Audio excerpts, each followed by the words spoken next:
दोस्तों, जैसा कि आप जानते हैं कि एक साजिश के तहत रिया ने 8 जून को सुशांत का घर छोड़ा था और फिर इसके बारे में रिया ने महेश भट्ट के साथ डिस्कस भी किया था और उनकी ये चैट वायरल भी हुई थी जिसमें वो काफ़ी खुश नज़र आ रही थी और महेश भट्ट को बता रही थी कि finally Ayesha moves on.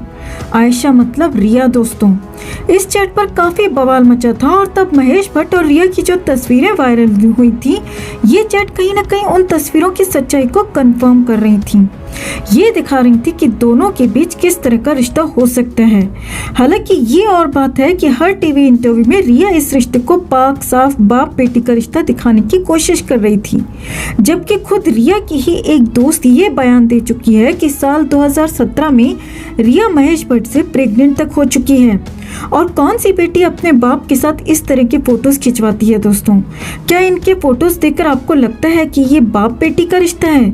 Mahesh Bhatt जो अपनी सगी बेटी पूजा भट्ट के लिए इतना शर्मनाक बयान दे चुके हैं कि अगर पूजा भट्ट उनकी बेटी न होती तो वो उससे शादी कर लेते, क्योंकि वो पूजा भट्ट की तरफ उस तरह का आकर्षण महसूस करते हैं। तो क्या ऐसा आदमी किसी दूसरी लड़की को बेटी की नजर से देख सकता है? दोस्तों, जिस तरह से सुशांत का घर छोड़ने के बाद बेशरम रिया अपने बुढ़े आशिक महेश भट्ट के साथ इस खुशी को शेयर कर रही थी, उनकी चैट से साफ नजर आ रहा था मानो वो कह रही हो कि मैं आपके बताए नक्शे कदम पर चलते हुए सुशांत को बर्बाद करके सब कुछ लूटपाट करके लौट आई हूँ आपके लिए, आपके पास। रिया ने यह भी कहा था कि हमारे बीच गुरु शिष्य वाला रिश्ता है। तो क्या आपको ये गुरु शिष्य वाला रिश्ता लगता है? दोस्तों, आप इनके रिश्ते के बारे में क्या सोचते हैं? कमेंट में जरूर बताएं। जस्टिस फॉर सुशांत के लिए इस खबर को ज्यादा से ज्यादा लाइक और शेयर करना ना भूलें। हर अपडेट के लिए बने रहें हमारे साथ, क्योंकि आप हैं तो हम हैं। दोस्तों, सीबीआई ने पहले 2 दिन बेहद शराफत और बेहद प्यार से रिया से पूछताछ की, मगर तीसरे दिन से जब से रिया ने सीबीआई को बदतमीजी और बदमिजाजी दिखाना शुरू की, तो अब सीबीआई ने भी रिया को उसकी औकात दिखा दी और अब सीबीआई उससे उसकी औकात के मुताबिक सारी शराफत को किनारे कर एक आरोपी की तरह ही सवाल जवाब कर रही है। दोस्तों, तो चौथे दिन की पूछताछ में सीबीआई ने रिया से सीधा पूछा कि आपका नार्को टेस्ट कराया जाए या आपको सीधा गिरफ्तार किया जाए। सवाल सुनते ही रिया के होश उड़ गए और लड़खड़ाते हुए सीबीआई से कहा कि सर, आपके पास मुझे गिरफ्तार करने के लिए कोई सबूत नहीं है। फिर सीबीआई ने रिया से पूछा, क्या आप नार्को टेस्ट के लिए तैयार हैं? इस पर रिया ने जवाब देते हुए कहा, सर, मैं सभी सवालों का सही जवाब दे रही हूँ, फिर आप नार्को टेस्ट के लिए इतना जोर क्यों दे रहे हैं? इस पर सीबीआई ने पूछा, आप सुशांत के अलावा किस किस के साथ संबंध बना चुकी हैं?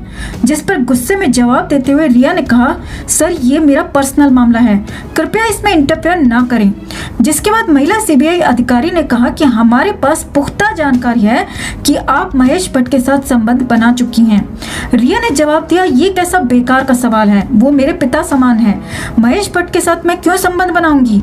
इसके बाद सीबीआई ने फिर नार्को टेस्ट की धमकी दी तो एकदम से घबराकर रिया ने कबूल कर लिया कि जी सर, सच बताती हूँ, महेश भट्ट के साथ 2 बार संबंध बना चुकी हूँ।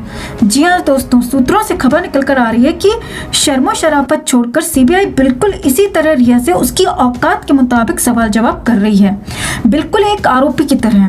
तो इसके बाद सीबीआई ने रिया से पूछा, क्या इस संबंध के बारे में आपके माता पिता को पता है? तो रिया ने जवाब दिया, नो सर।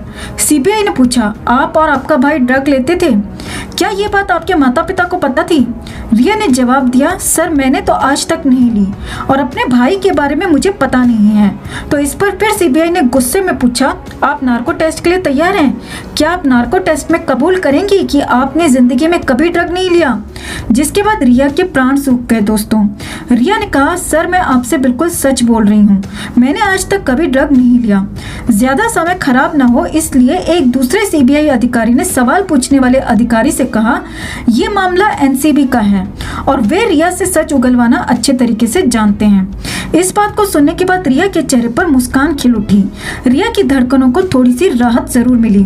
फिर सीबीआई ने अगला सवाल करते हुए पूछा कि क्या आपके माता पिता भी सुशांत के पैसों पर मौज मस्ती किया करते थे? जिस पर रिया ने पूछा, आप कौन सी मौज मस्ती की बात कर रहे हैं? सीबीआई ने साफ शब्दों में पूछा कि क्या आपके माता पिता भी ड्रग लेते हैं? जिसके जवाब में रिया ने कहा, सर, मैंने तो कभी नहीं देखा, लेकिन अच्छा होगा कि आप उन्हीं से पूछ लीजिए। सीबीआई ने पूछा, सुशांत के साथ बैंकॉक ट्रिप पर कौन कौन गया था? रिया ने जवाब में कहा कि सुशांत के साथ बैंकॉक बैंकॉक ट्रिप पर कुछ लड़के गए थे जिसमें एक प्राइवेट जेट बुक किया गया था और तकरीबन 70 लाख खर्च किए गए थे। जिसके बाद सीबीआई ने पूछा कि बैंकॉक ट्रिप पर लड़कों के साथ क्या कोई लड़की भी गई थी। अपने जवाब में रिया ने कहा कि सर, इस खबर की जानकारी मुझे नहीं है। जिसके बाद महिला सीबीआई अधिकारी ने ऊंची आवाज में पूछा, झूठी लड़की, सच सच बताओ कि बैंकॉक ट्रिप पर सुशांत के साथ कौन सी लड़की गई थी। जिसके बाद रिया थर-थर कांपने लगी दोस्तों और सच उगल दिया। जवाब देते हुए रिया ने कहा कि सर, बैंकॉक ट्रिप पर सुशांत के साथ सारा अली खान भी गई थी। सीबीआई ने पूछा, सारा अली खान का नाम आपने टीवी इंटरव्यू में क्यों नहीं लिया। जवाब देते हुए रिया ने कहा कि टीवी इंटरव्यू में मैंने सारा अली खान का नाम इसीलिए नहीं लिया क्योंकि मैं एक लड़की होने के नाते मैं उसे नेशनल टीवी पर बदनाम नहीं करना चाहती थी। फिर सीबीआई ने हंसते हुए कहा कि वाह, लड़की होने का आपको बड़ा एहसास और जिम्मेदारी है। फिर आपने अंकिता को सरेआम बदनाम क्यों किया। इस पर रिया ने जवाब देते हुए कहा, ये तो सच है सर, और मैंने सच ही बताया। फिर सीबीआई ने रिया से पूछा, सुशांत ने आपको पहले आई लव यू कहा था या फिर आपने ही उसे अपने प्यार के जाल में फंसाया। खींच खाते हुए रिया ने जवाब दिया, उसने मुझे पहले आई लव यू बोला था। जिसके बाद हमारा रिलेशनशिप शुरू हुआ। सीबीआई ने पूछा, क्या आपके पास इसका कोई सबूत है। रिया ने कहा कि सबूत तो खुद सुशांत ही था जो अब इस दुनिया में नहीं रहा। दोस्तों, खबरों की माने तो सोशल मीडिया पर ये तमाम बातें चल रही हैं कि सुशांत ने रिया को पहले आई लव यू नहीं बोला था। उस वक्त सुशांत सारा अली खान से बेहद प्यार करते थे, लेकिन बीच में रिया चक्रवर्ती ने आकर सुशांत को अपने प्यार के जाल में फंसाया, उन्हें ड्रग देना शुरू किया और अंत में उन्हें खत्म कर दिया। और इसीलिए सुब्रमण्यम स्वामी रिया को विष कन्या बुला रहे हैं और उनका कहना है कि रिया को हर हाल में उम्र कैद की सजा जरूर होनी चाहिए, नहीं तो सुशांत के साथ कभी भी इंसाफ नहीं हो पाएगा। उनका कहना है कि आईपीसी की धारा 306 के अंतर्गत रिया को जल्द से जल्द गिरफ्तार करके तिहाड़ में डालकर उम्र कैद की सजा सुना देनी चाहिए और फिर उससे जेल के अंदर ही सवाल जवाब पूछने चाहिए।